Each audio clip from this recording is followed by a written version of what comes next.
ছোট্ট রাইসার শেষ চিৎকার কেউ কি শুনেছিল? একটা নিষ্পাপ শিশুকে যেভাবে নির্যাতন করে হত্যা করা হয়েছে তা শুনলে আপনার বুকও কেঁপে উঠবে।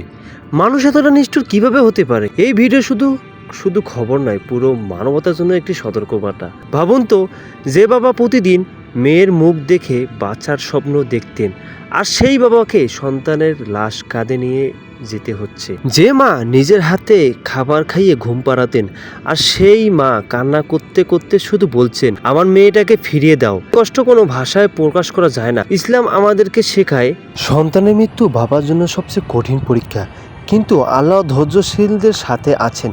মনে রাখবেন, দুনিয়ায় জালিমরা কিছু সময় পার হয়ে গেলেও আল্লাহর আদালতে এক ফোঁটাও চোখের পানির হিসাব হবে।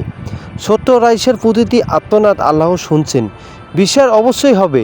আসুন আমরা সুখ দুঃখ কষ্ট প্রকাশ না করে নিজেদের সন্তানকে নিরাপত্তা, নৈতিকতা ও ইসলামের শিক্ষায় নিশ্চিত করি। আল্লাহ ছোট্ট রাইসাকে জান্নাতুল ফেরদৌস দান করুক এবং তার বাবা মাকে ধৈর্য ধারার তৌফিক দান করুক। আমিন। আসসালামু আলাইকুম ওয়া রাহমাতুল্লাহি ওয়া বারাকাতুহু।